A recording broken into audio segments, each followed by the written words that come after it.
Luis, sigurado ka ba sa trip na to? Wala na tayong atrasan. Alam mo namang hindi ko inaatrasan ang mga ganitong hamon. Kung totoo man ang sinasabi ng matanda, baka kailangan na lang nating magdoble ingat.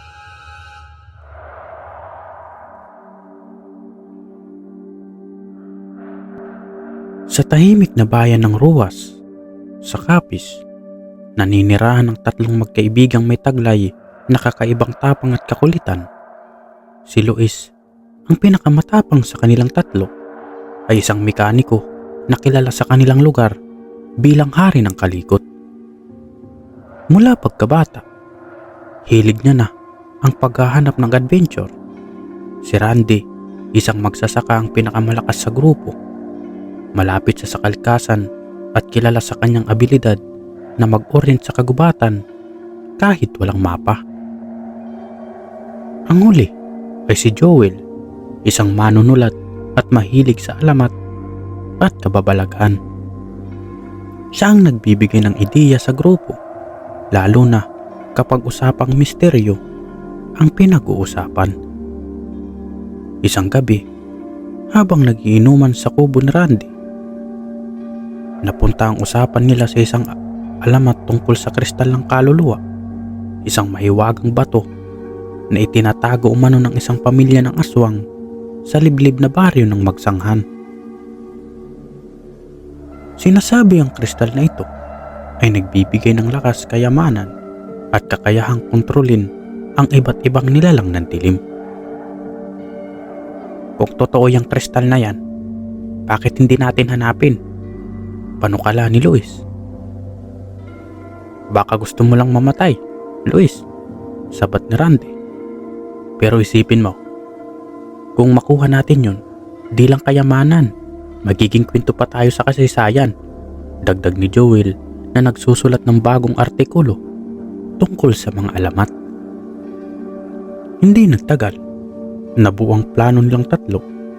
Pupunta sila sa baryo at hahanapin ang kristal. Ngunit wala sa kanilang alam ang panganib na kanilang susuungin at kung anong uri ng nilalang ang babantayan, ang mahiwagang bato.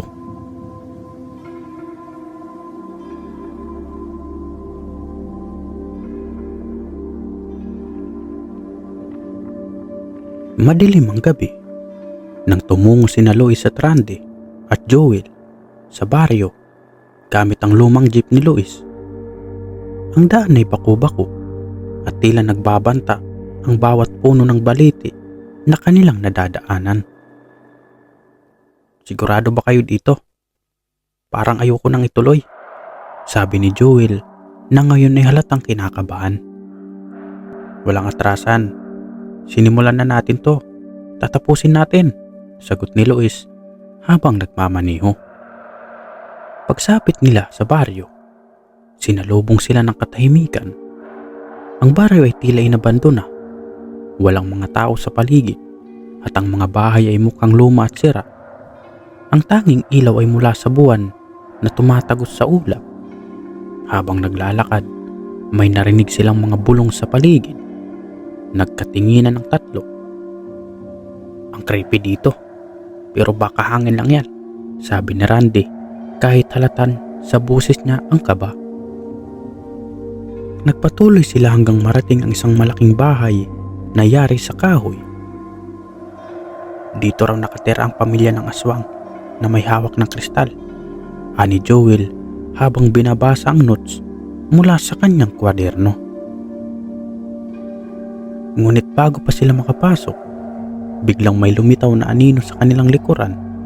Isang matandang babae ang nakatingin sa kanila ng masama. Anong ginagawa niyo rito?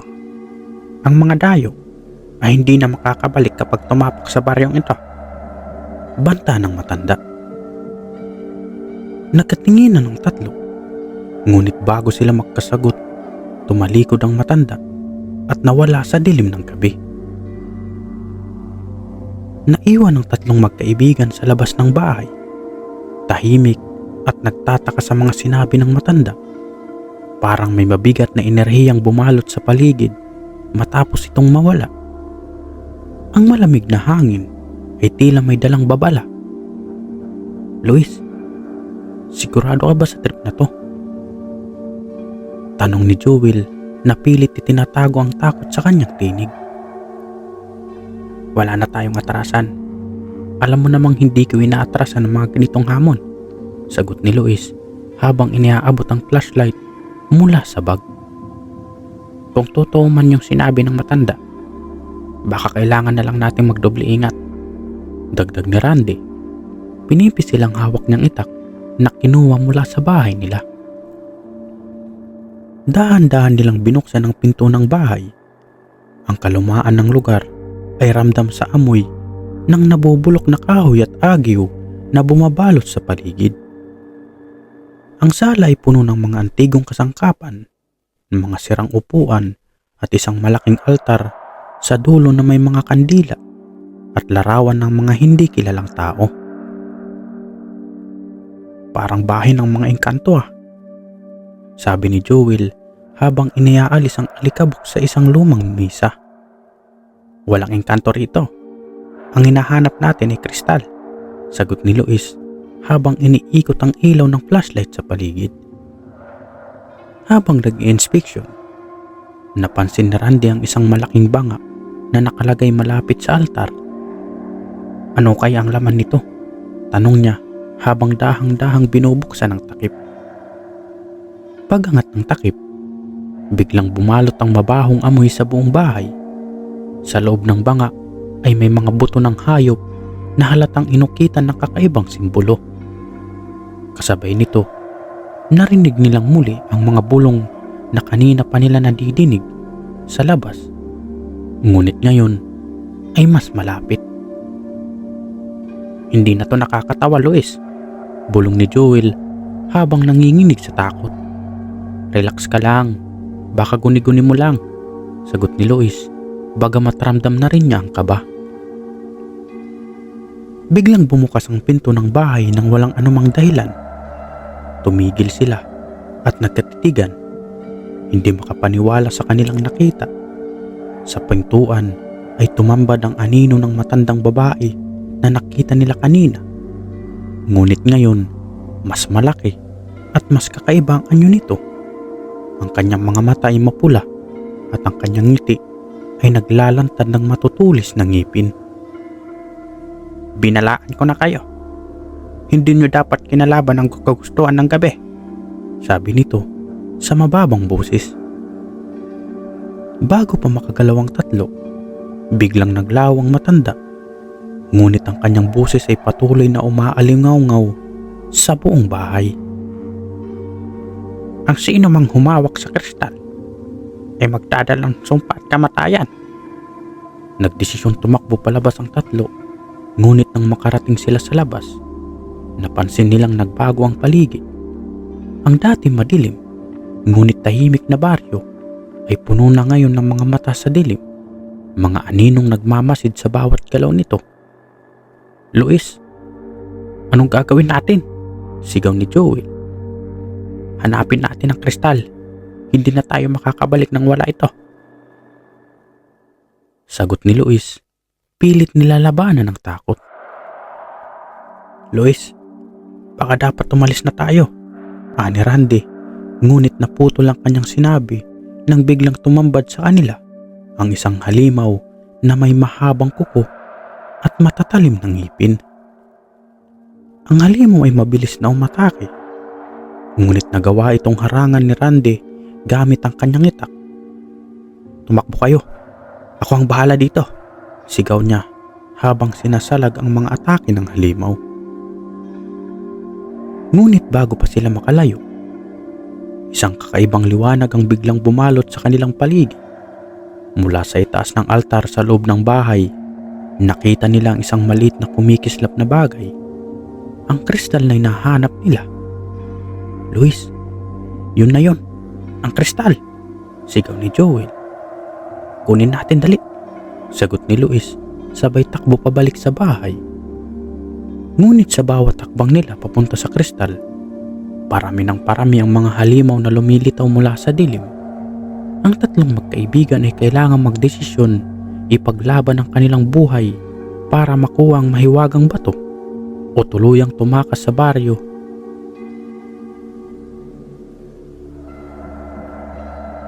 Halos maubos ang lakas ng tatlong magkaibigan habang pilit nilang nilalabanan ang takot at ang mga nilalang na unti-unting lumalapit mula sa dilim. Sa kabila ng panganib, tumakbo sina Luis, Randy at Joel pabalik sa loob ng bahay kung saan nagmumula ang nakakasilaw na liwanag ng kristal. "Dalian nyo, hindi na tayo pwedeng mabitin ngayon," sigaw ni Luis habang tinutulungan si Joel na natapilok sa pagmamadali. "Kung hindi pa ako mapapatay ng mga aswang, mapapatay ako sa sobrang kaba," sagot ni Joel, pilit bumabangon. Habang nilalapitan nila ang altar, lalong lumakas ang liwanag ng kristal. Nakalutang ito sa gitna ng altar, napapalibutan ng mga anting-anting at kakaibang simbolo. May malamig na simoy na umiikot dito, parang hinahadlangan ang sino mang lalapit. "Nandyan na ang kristal," sabi ni Luis, halos hindi na alintana ang mga nangyayari sa paligid. Tumakbo siya patungo sa altar at agad na inabot ang kumikislap na bato. Ngunit bago pa niya mahawakan ang kristal, biglang umuga ang buong bahay. "Luis, tumigil ka muna. May mali rito," sigaw ni Randy na hawak pa rin ang itak at nakabantay sa mga halimaw na papalapit. Ngunit hindi pinansin ni Luis ang babala. Sa wakas, nadakma niya ang kristal. Ang lamig nito ay tila sumisiksik hanggang sa kanyang mga buto. Ngunit nararamdaman din niya ang kakaibang enerhiya na pumuno sa kanyang katawan. Biglang sumiklab ang liwanag mula sa kristal at ang sigaw ng mga halimaw sa labas ay umaalingaw-ngaw sa buong baryo. Ang anino ng matanda ay muling lumitaw sa harapan nila. Ngunit ngayon ay mas mataas, mas nakakatakot ang anyo at tila isang halimaw na rin. "Hindi nyo alam ang sumpang dala ng kristal na yan," sigaw ng matanda. Ang kanyang boses ay parang pinagsamang hiyaw ng daang-daang kaluluwa. "Ang bawat hawak din niya ay nagbabayad ng malaking halaga." Si Luis na hawak pa rin ang kristal ay tumingin kay Joel at Randy. "Hindi tayo pwedeng umatras. Nasa atin na to," sabi niya. Ngunit sa kanyang mga mata ay makikita ang bahagyang takot. "Luis, bitawan mo na. Hindi tayo makakatakas ng buhay kung dadalhin mo yan," git ni Randy. Hinahabol ang kanyang hininga habang patuloy na tinataboy ang mga halimaw. "Hindi. Ito ang hinahanap natin. Paano na ang mga plano natin kung bibitawan natin ito?" sagot ni Luis. Nanginginig na ang kamay habang hinahawakan ang kristal. Sa gitna ng kaguluhan, napansin ni Joel ang kakaibang pagbabago kay Luis. Ang mga mata nito ay tila nagiging pula at ang kanyang balat ay unti-unting nagkakaroon ng itim na mga marka na parang ugat. "Luis, ano yung nangyayari sa iyo?" tanong niya. Halata ang takot sa boses.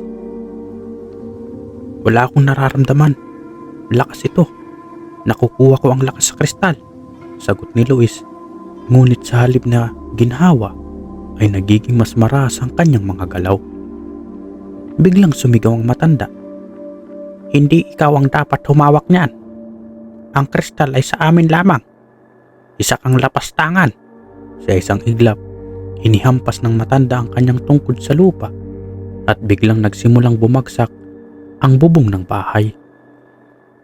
"Joel, Randy, labas tayo dito.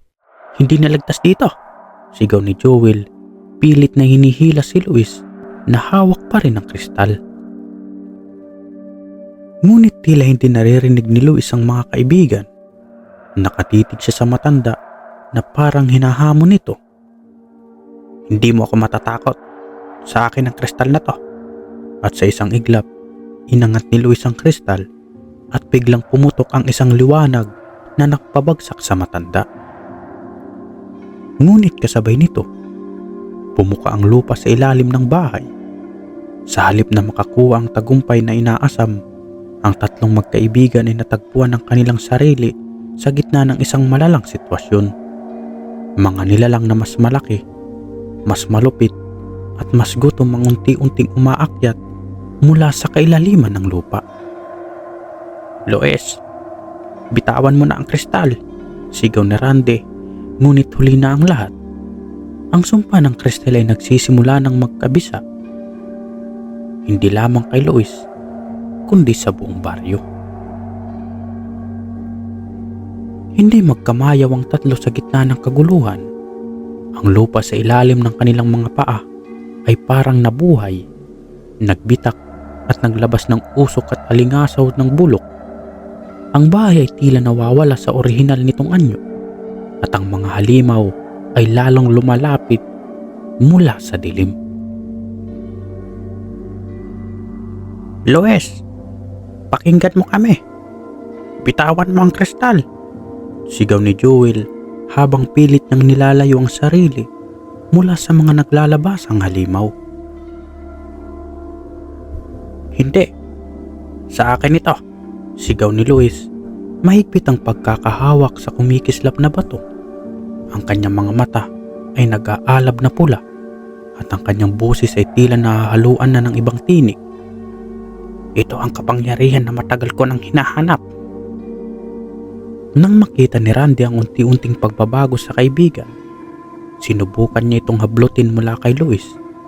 Ngunit isang malakas na alon ng enerhiya ang nagpagulong sa kanya.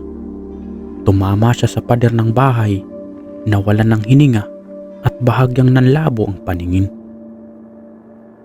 "Lois, hindi mo naiintindihan ang ginagawa ng kristal sa'yo.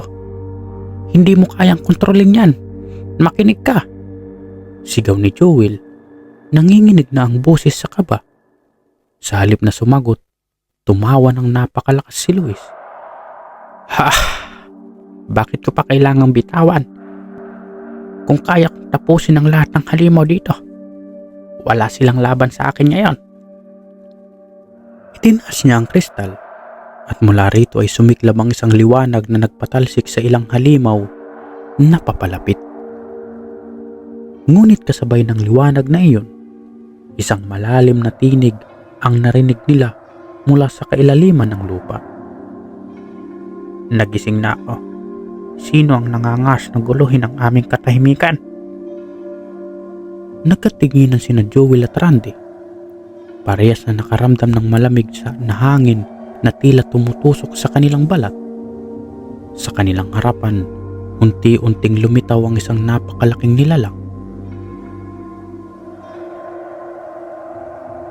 Isang anino na may malasungay na ulo at matalim na mga mata. "Lois, ano to?" tanong ni Randy habang pilit bumabangon mula sa pagkakabagsak. Ang anino ay tumingin kay Lois at isang malutong na tawa ang lumabas mula rito. "Hindi mo alam ang pinakawalan mo, bata. Ang kristal na hawak mo ay hindi nagbibigay ng kapangyarihan, kundi ng sumpa. Ang sino mang humawak nito ay magiging alipin ng kadiliman." "Hindi ako alipin ng kahit na sino," sigaw ni Lois. Ngunit ramdam na sa kanyang boses ang pag-aalilangan. Nagsimula nang bumagal ang kanyang paghinga at ang kanyang katawan ay nanginig. Ang mga ugat sa kanyang braso ay lalong dumilim na parang sinisipsip ng kristal ang kanyang lakas. Si Joel, na ngayon nanginginig na rin sa takot, nagdesisyon. Tumakbo siya patungo kay Lois, pilit inabot ang kristal. "Lois, patawarin mo ako," sigaw niya bago hinampas ni Lois ang kahoy na nakita niya sa sahig. Natumba si Lois at ang kristal ay nahulog mula sa kanyang kamay. Agad itong inabot ni Joel, ngunit sa sandaling mahawakan niya ito, parang may pumunit sa kanyang isipan. Ang isang mabilis na bangungot ay tumakbo sa kanyang diwa, mga imahe ng dugo, sigaw at mga nilalang na gumagapang sa dilim. "Ah!" Sigaw ni Joel. Pilit na binitawan ng kristal, ngunit parang dumikit ito sa kanyang palad. Joel, bitawan mo! Sigaw ni Randy. Pilit siyang iniabot mula sa kinaroroonan. Ang anino ay muling tumawa. Lahat kayo mga hangal! Wala nang makakawala sa sumpa ng kristal na ito. Biglang nagkaroon ng ideya si Randy. Inabot niya ang kanyang itak at mabilis na tumakbo patungo sa altar. Isa-isang sinira niya ang mga anting-anting at simbolo sa paligid ng kristal. Nang mawasak ang huling anting-anting, biglang nagdilim ang buong paligid. Nagbago ang ihip ng hangin. Ang liwanag mula sa kristal ay biglang nawala. At ang mga halimaw na nakapalibot sa kanila ay tila nawala sa hangin. Ngunit ang presensya ng anino ay nananatili. Hindi niyo ako matatakasan, bulong ng tinig na parang mula sa lahat ng direksyon. Ito pa lamang ang simula. Nang mawala na ang lahat ng halimaw, bumagsak si Joel sa lupa, hingal at nanginginig. Si Lois na tila bumalik na sa kanyang sarili ay tumingin sa mga kamay niyang nangingitim. Anong ginawa ko? Bulong niya, halatang nagsisisi. Ngunit bago pa sila makapagpahinga, naramdaman nilang muli ang panginginig ng lupa. Ang bahay ay nagsimulang gumuho at wala silang ibang magawa kundi tumakbo palabas. Sa kanilang pagtakbo, narinig nila ang malalim na boses ng anino. Maganda kayo. Ang bawat sumpa ay may kapalit at babalikan ko kayo sa tamang panahon. Pagkatapos ng kanilang pagtakas mula sa gumuhong bahay, ang tatlong magkaibigan ay tumakbo papunta sa kakahuyan. Ang liwanag ng buwan ay nagbibigay lamang ng bahagyang liwanag sapat para makita nila ang daan. Ang kanilang mga katawan ay puno ng gasgas at sugat, ngunit ang takot ang tunay na nagpapabilis sa kanilang mga hakbang. Diyos ko, Lois, anong ginawa natin? Hingal ni Joel habang pilit nilalabanan ang kabog ng kanyang dibdib. Hindi ko alam, sagot ni Lois na hawak-hawak pa rin ang nangingitim niyang mga kamay. Akala ko makukuha tayo ng kayamanan at kapangyarihan. Pero anong nakuha natin? Tahimik si Randy habang naglalakad. Ngunit ang kanyang mga mata ay muling niyang sinusuri ang paligid. Parang inaasahang may lalabas na halimaw mula sa dilim. Nang makarating sila sa isang maliit na paglilinaw, agad niyang tinapik ang dalawa. Dito muna tayo, minto. Kailangan nating mag-usap at magdesisyon kung anong susunod nating gagawin. Hindi na tayo makakabalik sa baryo, sigaw ni Joel, halata ang takot sa boses. Nakita mo kung anong mangyari doon. Hindi na normal. Yung lugar na yon at yung kristal, hindi ito natural. Ang kristal ay nasa lupa. Inilapag ni Joel matapos nilang makalayo. Kahit walang liwanag, tila ito ay nagliliwanag mula sa loob. Parang may buhay. Hindi makatingin ng diretso ang tatlo dito dahil sa takot na muling madamay sa sumpa nito. Lois, ikaw ang may pakana nito. Ano ba talaga ang iniisip mo? Bakit hindi mo kami sinabihan na ganito kabigat ang magiging kapalit? Sabi ni Randy, puno ng galit ngunit halatang pagod. Hindi ko rin alam na ganito ang mangyayari, depensa ni Lois. Ang kanyang boses ay puno ng pagsisisi. Akala ko kaya natin kontrolin ito. Pero hindi ko alam na may sumpa pala ang kristal. Ngayon, alam na natin pero paano natin ito iwawasto? Tanong ni Joel, nanginginig habang nakatitig sa kakaibang bato. Biglang umihip ang malamig na hangin at parang may narinig silang bulong mula sa kakahuyan. Hindi nyo ito may tatago. Ang kristal ay laging babalik sa may-ari nito. Nagkatitigan ang tatlo at muling sumiklab ang kaba sa kanilang mga dibdib. Sinusundan nila tayo. Hindi tayo ligtas dito. kailangan nating ilayo ang kristal na yan o kaya sirain, sabi ni Randy, hinigpitan ng hawak sa itak. Paano natin sisirain ang isang bagay na hindi natin maintindihan? Sagot ni Joel sabay tingin sa kristal. Sa kabila ng takot, alam niyang kailangang kumilos sila bago pa sila tuluyang matuntun na kung sino mang humahabol sa kanila. Habang nag-uusap ang tatlo, biglang sumulpot mula sa kakahuyan ng isang matandang lalaki na may dalang baston. Ang kanyang anyo ay mahina, ngunit may kakaibang presensya, parang isang taong hindi karaniwang mortal. "Mga hangal," sabi ng matanda. Ang kanyang boses ay malamig at puno ng bigat. "Hindi nyo dapat ginalaw ang bagay na iyan. Ang kristal na yan ay hindi basta-bastang kayamanan, kundi isang susi." "Sino ka?" sigaw ni Randy. Itinaas ang kanyang itak bilang proteksyon. "Huwag kang mag-alala. Hindi ako isang halimaw. Ako si Mancardo, albularyo ng baryo sa kabilang bundok. Narinig ko ang sigaw ng mga espiritu mula rito. Ang inyong kagagawan ay nagising ang mga nilalang na matagal nang natutulog," sagot ng matanda. "Anong ibig mong sabihin?" tanong ni Joel. Halata ang kaba sa kanyang boses. "Yang kristal ng balintawak. Matagal nang nakatago yan upang hindi ito magamit ng kahit sino. Ang humawak na iyan ay nagiging tagapagbukas ng pintuan. Ang pintuan patungo sa mundo ng mga halimaw." Biglang lumamig ang pakiramdam ng tatlo. "Pintuan? Gusto mong sabihin kaya lumabas ang mga nilalang na yon dahil sa amin?" tanong ni Luis. Halos hindi makapagsalita. "Hindi lang sila. Ang mas malalakas na nilalang ay paparating pa lamang. At hanggat hawak niyo ang kristal, kayo ang magiging daan nila," sagot ni Mancardo. "Paano namin ito titigilan? Paano namin isasara ang pintuan?" tanong ni Randy. "May paraan. Ngunit ito'y mapanganib. Kailangan niyong dalhin ang kristal sa dambana ng kalikasan, isang lugar kung saan maaaring sirain ang sumpa. Ngunit ang dambana ay bantay sarado ng mga halimaw," sabi ng matanda. Ngunit halatang nag-aalinlangan siya. "Wala na kami ibang pagpipilian," sabi ni Joel na ngayon ay tila nagkakaroon na ng lakas ng loob.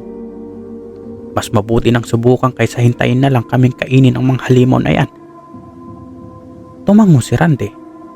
"Oo, Lois. Tama si Joel. Kailangan nating tapusin ito. Walang ibang paraan." Napabuntong hininga si Lois. "Kung ganun, gagawin natin? Ako ang may sala kaya sasama ako hanggang sa dulo."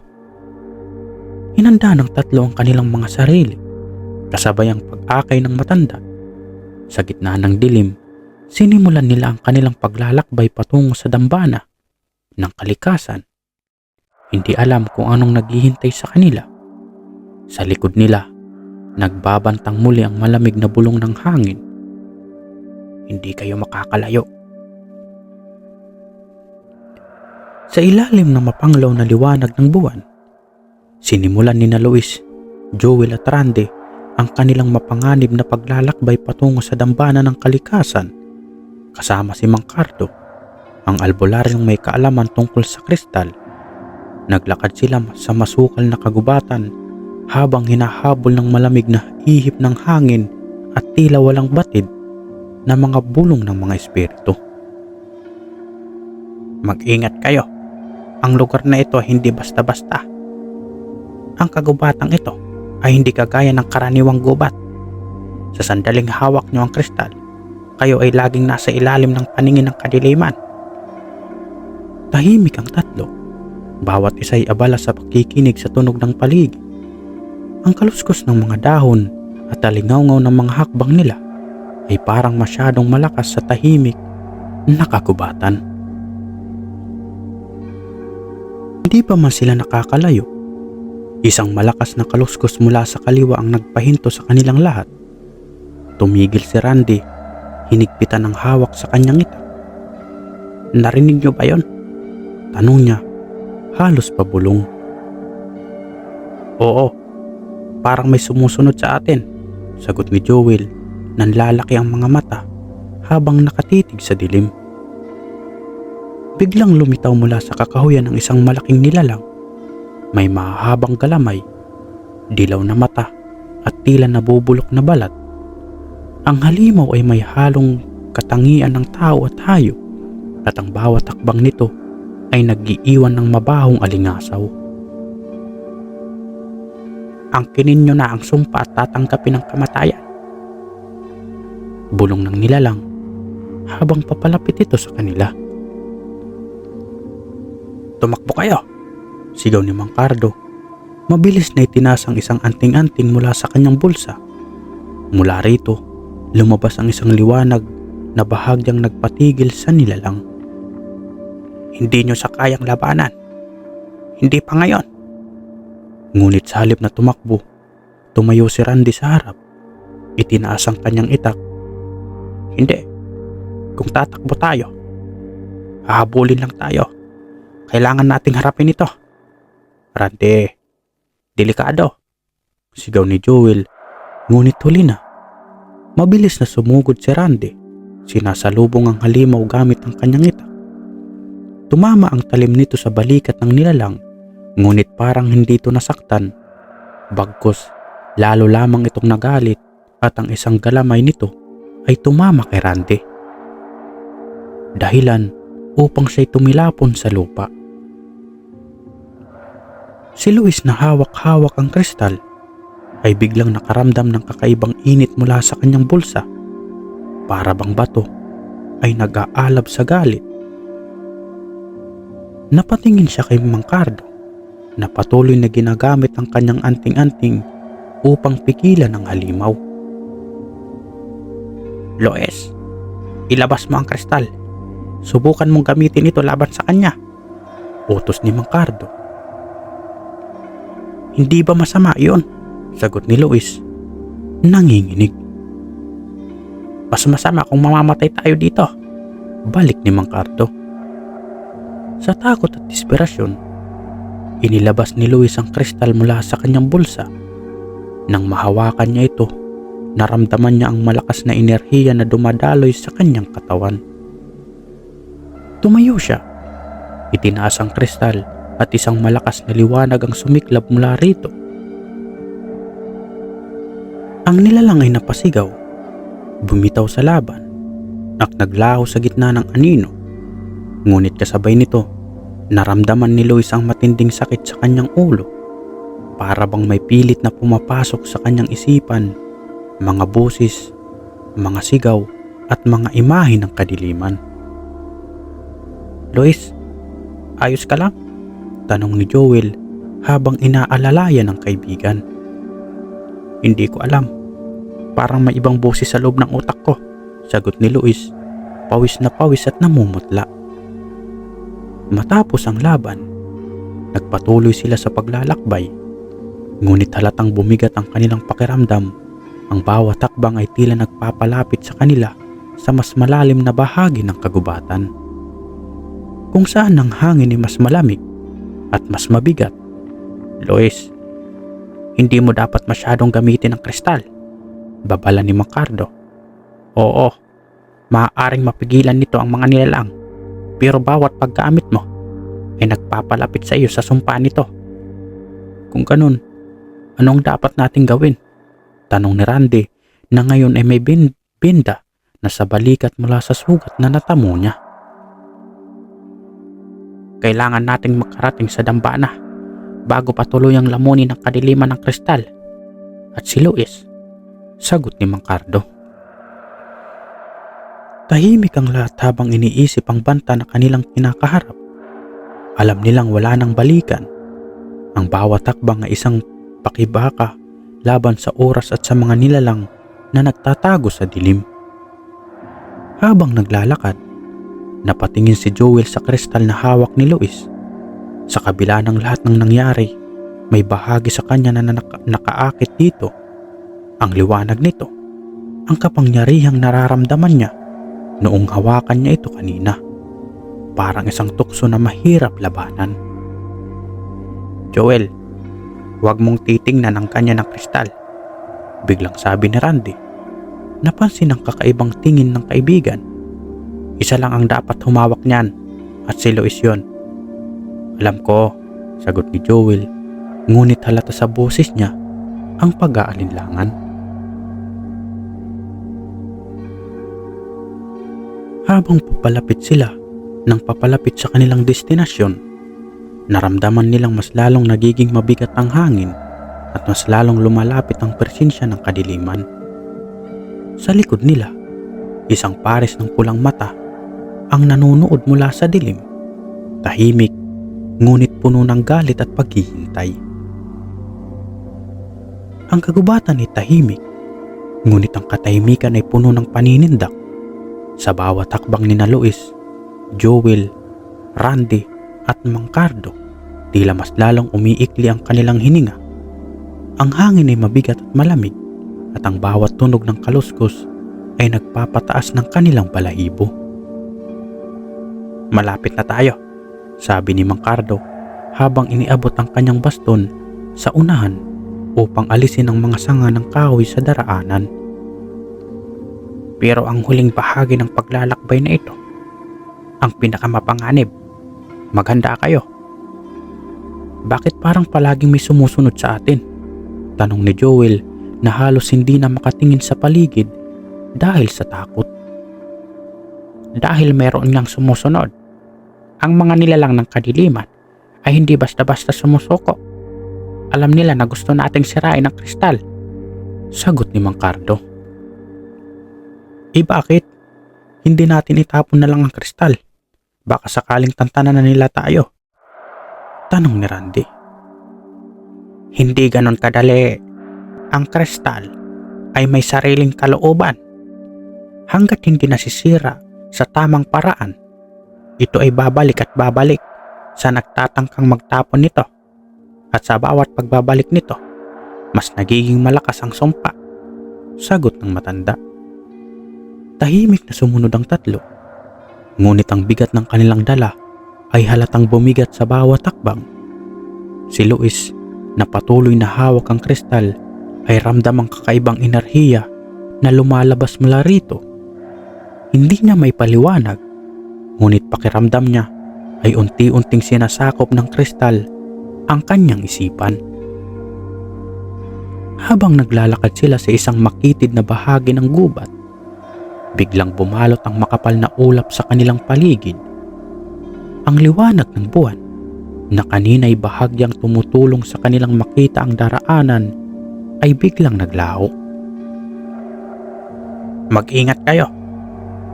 Nandito sila," babala ni Mang Cardo. Itinaas ang kanyang baston. "Sinong sila?" tanong ni Joel, nanginginig ng boses. Hindi na kailangang sumagot ng matanda. Sa paligid nila, naglitawan ang maraming pares ng pulang mata mula sa dilim. Ang mga anino ay nagsimulang gumalaw, unti-unting lumalapit sa kanila.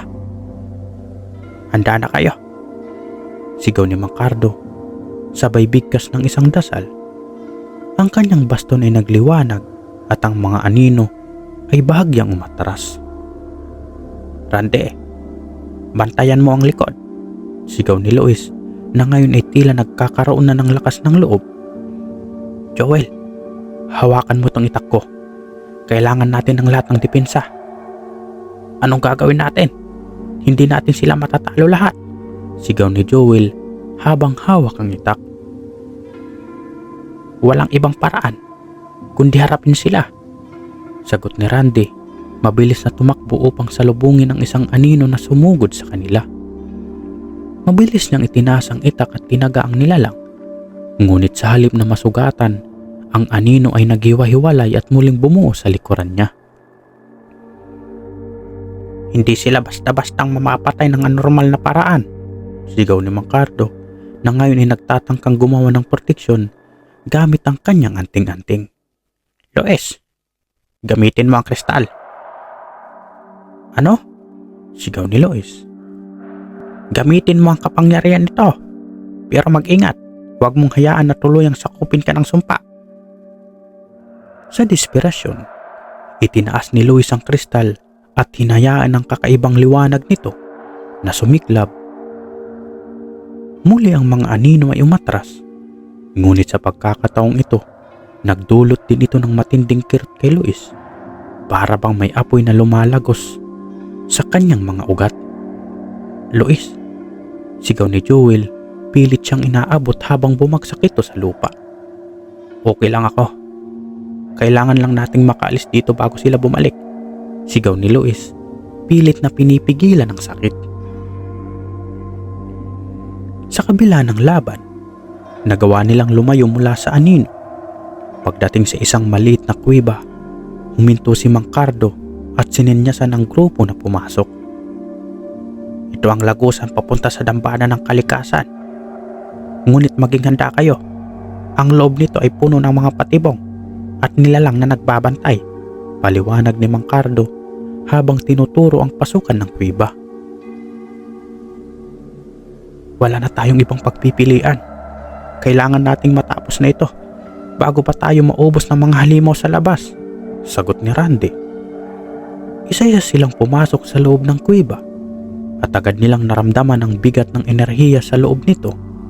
Ang bawat takbang ay tila may humihigop ng kanilang lakas at ang bawat tunog ay parang mas malapit kaysa dati. Malapit na tayo, sabi ni Mang Cardo, ngunit halata rin ang pagod sa kanyang boses. Ang dulo ng lagusan, nakita nila ang isang malaking pinto na gawa sa bato. Ang mga ukit dito ay tila gumagalaw at ang liwanag ng kristal ay nagsimulang sumilay ng mas maliwanag. Dito natin sisirain ang kristal. Ngunit makinda kayo, sa pagbubukas ng pintong ito, magpapakita ang pinakamalakas na tagapagbantay ng lugar na ito, sabi ni Mang Cardo. Nagtitigan ng tatlo at sa kabila ng takot, nagdesisyong ituloy ang misyon. Sa bawat segundo, naramdaman nila ang lumalaking banta sa paligid, parang hinihintay lang ng kadiliman ang kanilang susunod na pagkilos. Ituloy natin, sabi ni Lois, hawak ang kristal habang ang kanyang mga mata ay puno ng determinasyon. Sa pagbukas ng pintong bato, isang malamig na simoy ng hangin ang dumaloy palabas mula sa loob ng kuweba.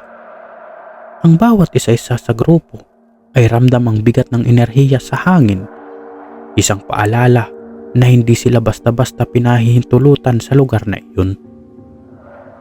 Pagpasok nila, tumambad ang isang malawak na silid. Ang kisame ay napakataas at puno ng misteryosong ukit na kumikislap sa liwanag ng kristal. Sa gitna ng silid ay isang altar na yari sa itim na bato at nakapatong dito ang isang malaking patalim na tila ginawa upang sirain ang anumang malakas na sumpa. Ngunit bago pa man nila maabot ang altar, biglang nagdilim ang buong paligid. Ang liwanag mula sa kristal ay tila sinisipsip ng kadiliman. Isang mabigat na halakhak ang umaalingaw sa silid. Mga hangal, bulong ng isang boses na parang nagmumula sa lahat ng direksyon. Sino ang nagbigay sa inyo ng karapatang pumasok dito? Lumitaw mula sa dilim ang isang higanting nilalang, isang halimaw na may balat na tila binubuo ng anino. Ngunit ang mga mata ay nagliliyab sa pulang apoy. Ang katawan nito ay may matutulis na tinik at ang boses nito ay parang malalim na dagundong ng kulog. Ako, si Talog Bosaw, ang tagapagbantay ng dambana, sigaw ng halimaw na ang tinig ay tila yumanig sa buong kuweba. Ang sino mang magtangkang sirain ng kristal ay magbabayad ng kanilang buhay. Maganda kayo, sigaw ni Mang Cardo. Itinaas ang kanyang baston upang gumawa ng proteksyon. Ang baston ay nagningning, ngunit kahit ang liwanag nito ay tila kinakain ng kadiliman sa paligid. Si Randy ang unang sumugod. Hawak ang kanyang itak, ngunit bago pa man siya makalapit, hinampas siya ng isang malakamaong anino ni Talugbusaw. Napalipad si Randy at bumagsak sa pader ng kuweba. Halos mawalan ng malay. Hindi mo siya matatalo ng ganyan lang. Luis, gamitin mo ang kristal. Ito ang tanging paraan upang pahinain siya. Sigaw ni Mang Cardo. Hawak ko na, sagot ni Luis. Itinaas ang kristal. Bigla itong nagliwanag ng mas maliwanag kaysa dati at tila nag-react sa presensya ni Talugbusaw. Nagsimulang mag-ingay ang paligid habang nagbuga ng kakaibang enerhiya ang kristal. Itinaas ni Talugbusaw ang kanyang malalaking kamay upang harangin ang liwanag, ngunit nagtagumpay si Luis na makapaglabas ng isang alon ng enerhiya na tumama sa halimaw. Napatras si Talugbusaw, ngunit hindi siya ganap na napinsala. Sa halip, mas lalo pa itong nagalit. Yan lang ba ang kaya mo? Sigaw ng Talugbusaw. Sumugod siya kay Luis. Luis, ilapag mo ang kristal sa altar, utos ni Mang Cardo habang sinisikap niyang panatilihin ang proteksyon. Nagmamadaling tumakbo si Luis patungo sa altar, ngunit hinabol siya ni Talugbusaw. Hindi ka makakalapit, sigaw ng halimaw, ngunit bigla siyang hinarangan ni Joel. Hindi mo siya maaabot, sigaw ni Joel gamit ang kanyang itak upang salubungin ang halimaw. Bagamat alam niyang wala siyang laban dito, ginawa niya ang lahat upang bigyan ng oras si Luis. Ang pagkilos ni Joel ay nagbigay ng sapat na oras kay Luis upang maabot ang altar. Habang pinapatong niya ang kristal, isang malakas na ingay ang umalingaw-ngaw sa buong kuweba.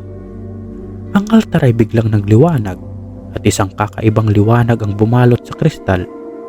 Ang enerhiyang ito ay tila isang protektibong balabal na naglalaman ng napakalakas na pwersa. Sumigaw si Talugbusaw at ang kanyang galit ay nagdulot ng pangyanig sa buong silid. Hindi ninyo maaaring sirain ang kristal. Ang kapangyarihan nito ay sa amin lamang.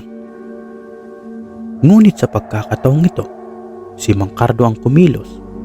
Itinaas niya ang kanyang baston at binigkas ang isang matinding orasyon. Ang halimaw mula sa altar ay nagkaroon ng hugis, isang espada na yari sa dalisay ng enerhiya. Hawakan mo ito, Luis. Gamitin mo ito upang tapusin ang sumpa ng kristal, utos ni Mang Cardo habang inihaabot ang espada. Hawak ang espada. Naglakas loob si Luis na harapin si Talugbusaw. Ito ang katapusan mo, sigaw niya, tumakbo upang sugurin ang halimaw. Nagkaroon ng isang malakas na salpukan ng liwanag at dilim habang nagbanggaan ang espada at ang katawan ni Talugbusaw. Ang halimaw ay sumigaw ng sakit habang unti-unti siyang nadudurog sa enerhiya ng espada. Hindi ito ang katapusan, bulong ni Talugbusaw bago siya tuluyang maglaho sa liwanag. Sa wakas, tahimik na ang paligid. Nakatayo si Luis sa harap ng altar. Hawak pa rin ang espada. Tapos na ba? Tanong niya na humihingal. Hindi pa. Luis, kailangan mong sirain ang kristal gamit ang espadang ito. Pero mag-ingat ka. Sa sandaling iyon, maaaring tangkain nitong sakupin ang iyong isip. Kung ito ang kinakailangan upang matapos na ito, gagawin ko. Tumango si Luis. Itinaas niya ang espada at buong lakas na pinukpok ito sa kristal. Isang malakas na pagsabog ang sumunod at ang buong kuweba ay napuno ng liwanag. Sa wakas, ang kristal ay basag na at ang sumpa nito ay tuluyang naparam. Ngunit habang lumalabas sila sa kuweba, ramdam nilang may naiwan, isang maliit na bahagi ng kadiliman na tila patuloy na nagmamasid sa kanila. Sa kanilang pagbabalik mula sa kuweba, ramdam ng tatlong magkaibigan at ni Mang Cardo ang magkahalong tagumpay at takot. Tagumpay dahil nagawa nilang sirain ang kristal at ang halimaw na si Talugbusaw. Takot dahil sa likod ng kanilang isipan ay alam nilang ang aswang na nagmamay-ari ng dambana ay maaaring nag-aabang upang maghiganti. Sa kabila ng kanilang kaba, pinilit nilang bumalik sa baryo upang ibalita ang kanilang nagawa. Ngunit pagdating nila, nagmistulang abandonado ang buong lugar. Walang tao sa paligid at ang bawat bahay ay sarado. Ang mga pinto at bintana, tila nagkubli ang mga taga roon mula sa isang di maipaliwanag na takot. Bakit ganito? Parang iniwan na nila tayo, ani ni Joel habang maingat na tumitingin sa bawat sulok ng kalsada. Hindi nila tayo iniwan. Nagkukubli sila dahil alam nilang may paparating, sagot ni Mang Cardo. Ang tono ay puno ng babala. Paparating? Anong ibig mo sabihin? Tanong ni Luis. Ang sumpa ng kristal ay hindi basta-basta mawawala. Ang mga aswang na nagmamay-ari nito ay tiyak na darating upang iganti ang pagkawala ng kanilang kapangyarihan, paliwanag ni Mang Cardo. Hindi nagtagal, isang malamig na simoy ng hangin ang bumalot sa baryo. Kasunod nito ay ang tila pagbulong ng hangin na para bang nagdadala ng mensahe mula sa dilim. Lumabas kayo! Boses ng isang babae, malamig ngunit nakakatakot. Sino ang nangas na sirain ng aming kayamanan? Biglang lumitaw mula sa kadiliman ng isang grupo ng mga nilalang. Sa harapan nila ay ang isang matandang babae na may mahaba at puting buhok. Ang kanyang mga mata ay nagliliyab sa galit. Siya si Aling Sinda, ang pinuno ng mga aswang sa baryo. Aling Sinda? Siya ang supremo ng kanilang angkan? Bulong ni Mang Cardo. Hindi ko inaasahan na ikaw, Cardo, ang mangunguna sa pagwasak ng aming dambana. Pero alam kong hindi mo ito nagawa ng mag-isa, ani Aling Sinda. Ang tinig ay puno ng panunuya. Tumitig siya kina Luis, Joel at Randy. Kayong mga hangal na bata, alam ba ninyo kung anong sumpa ang ididulot ninyo sa inyong mga sarili? Wala kaming pakialam sa mga sumpa mo. Ginawa namin ang tama, sigaw ni Luis, bagamat halatang nanginginig. Ngumiti si Aling Sinda, ngunit ang ngiti nito ay puno ng pangamba. Kung kaya't, hayaan ninyong makita ang kahinahinatnan ng inyong kabayanihan. Biglang sumugod ang grupo ng mga aswang. Ang ilan ay nagmikstulang higante at uwak, habang ang iba ay tila mga anino na mabilis kumilos sa dilim. Maganda kayo, sigaw ni Mang Cardo habang itinaas ang kanyang baston upang magtayo ng proteksyon. Si Joel at Randy ay tumabi kay Luis. Ang kanilang mga itak ay handang gamitin. Sa unang salpukan, nagawang patumbahin ni na Joel at Randy ang ilang aswang, ngunit napagtanto nilang hindi ito madali.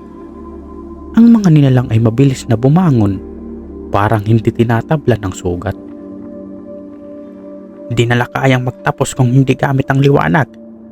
Lois, gamitin mo ang espada ng liwanag na nakuha mula sa dambana, sigaw ni Mang Cardo. Tumango si Luis at inilabas ang espadang nagmula sa kristal. Nang itinaas niya ito, muling nangningning ang liwanag na nagpataboy sa mga aswang. Ngunit kahit na may liwanag, hindi pa rin sapat ito upang tuluyang mapaalis ang mga nilalang. Habang abala ang grupo sa pakikipaglaban, si Aling Sinda ay tahimik na tumayo sa likod ng kanyang mga nasasakupan, tila pinapanood lamang ang nagaganap. Ngunit nang makita niyang lumalakas ang liwanag mula sa espada ni Luis, nagsimula siyang bumigkas ng orasyon. Hindi ninyo matatapos ang sumpang ito, sigaw niya habang naglalabas ng isang itim na alon ng enerhiya na tumama sa proteksyon ni Mang Cardo. Nabasag ang proteksyon, dahilan upang mapaatras si Mang Cardo. Ngunit bago pa magdiwang si Aling Sinda, Sumugod si Joel upang salakayin siya. Subalit bago siya makalapit, isang matinding lakas ang nagpatalsik sa kanya. Bumagsak si Joel sa lupa, duguan, ngunit hindi sumusuko. "Lois, ikaw na ang bahala," sabi ni Joel habang pilit na bumabangon. Itinaas ni Luis ang espada. Ang liwanag nito ay nag-uumapaw. Sumugod siya kay Aling Sinda na tila hindi natitinag sa kanyang kinalalagyan.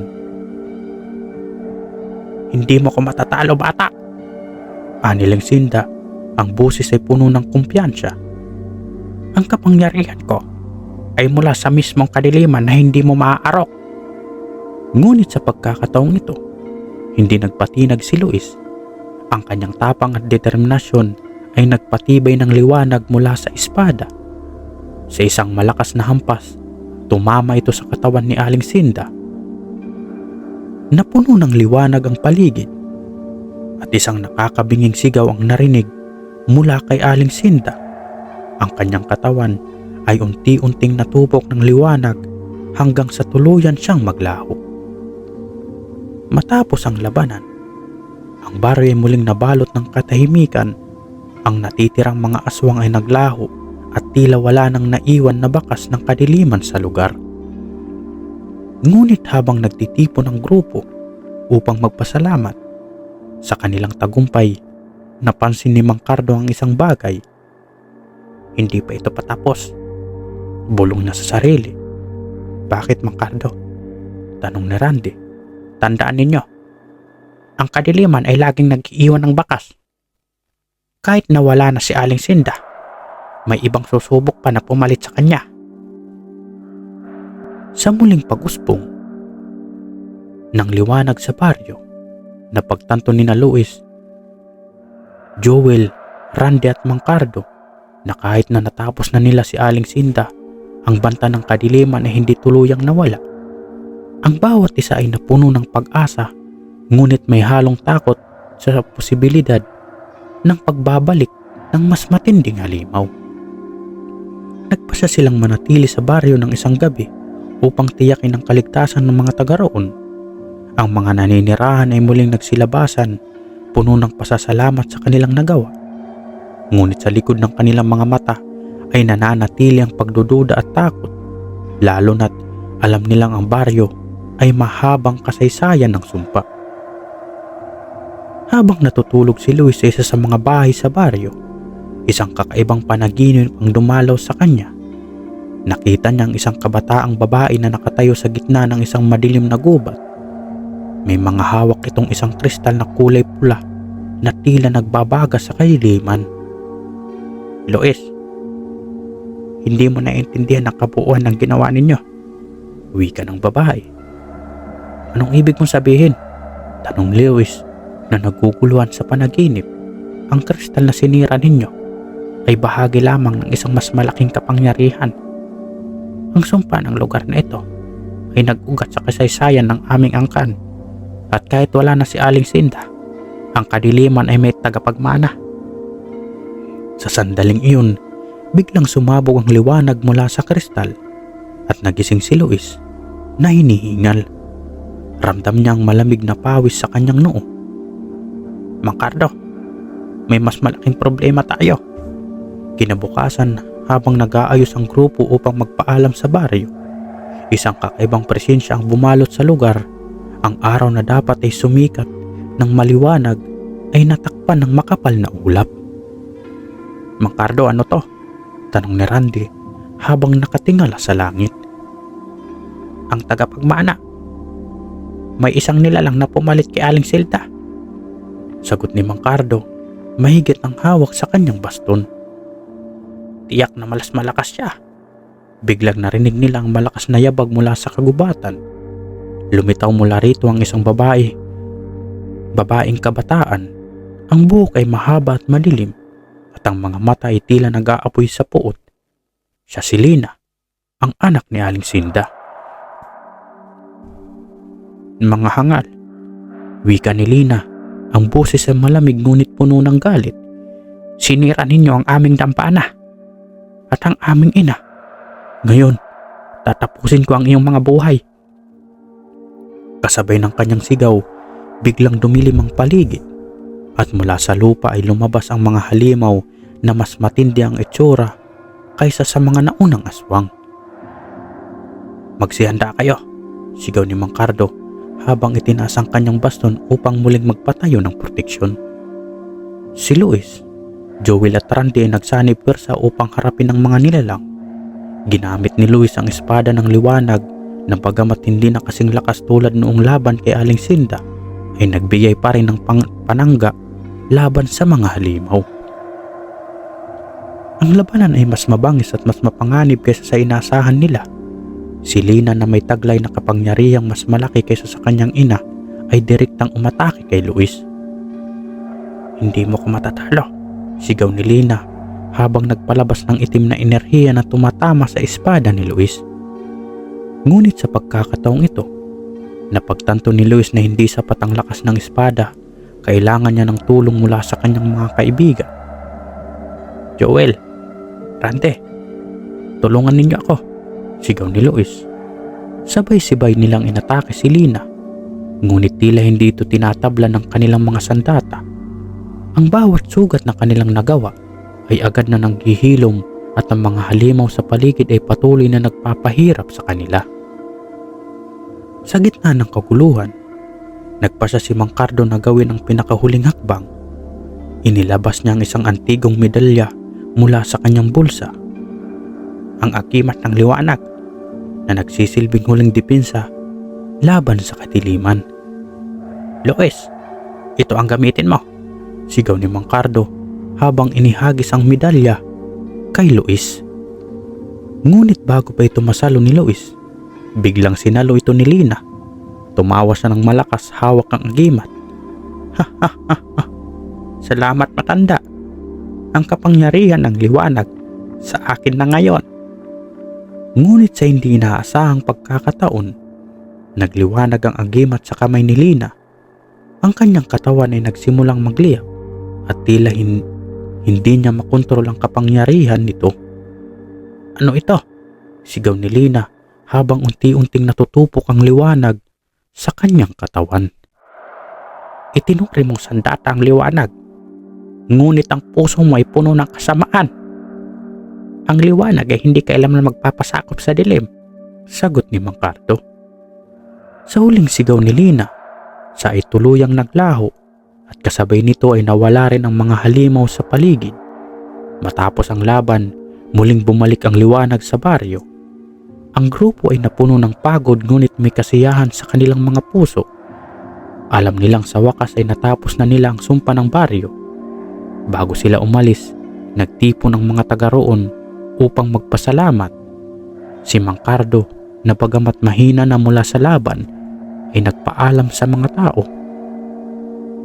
Ang kadiliman ay laging nariyan, ngunit hanggat may liwanag sa ating mga puso, hindi ito magtatagumpay, ani Mang Cardo. Nagpasya sina Luis, Joel at Randy na bumalik sa kanilang bayan. Dala ang aral na hindi lamang tapang at lakas ang kailangan sa laban, kundi pati na rin ang pagkakaisa at kabutihan ng puso. Habang sila naglalakad papalayo, isang huling sulyap ang binigay nila sa baryo na ngayon ay tahimik at puno ng liwanag. Sa kanilang isipan, alam nilang ito ang umpisa ng isang mas maliwanag na kinabukasan. Wakas. Sa pagtatapos ng ating kwento, nais ko pong magpasalamat sa inyong walang sawang suporta at pagtangkilik. Ang kwentong ito ay hindi magiging posible kung wala kayo, mga tagapagsubaybay. Ang bawat komento at like at share ay nagbibigay ng inspirasyon at lakas sa akin upang magpatuloy sa paggawa ng mga kwentong nakakakilabot at puno ng hiwaga. Ang mga kwento ng kababalagan, aswang at mga albularyo ay mga parte ng ating kultura na mahalaga at natutuwa akong ibahagi ito sa inyo. Huwag kalimutang mag-subscribe at i-click ang notification bell upang hindi niyo ma-miss ang mga susunod pong kabanata. Muli, maraming salamat po at sana'y patuloy niyong sundan ang mga kwento sa aking channel. Hanggang sa susunod na kwento, mga mag-ingat po kayo At huwag kalimutang magdasal gabi-gabi para sa inyong kaligtasan. Maraming salamat po.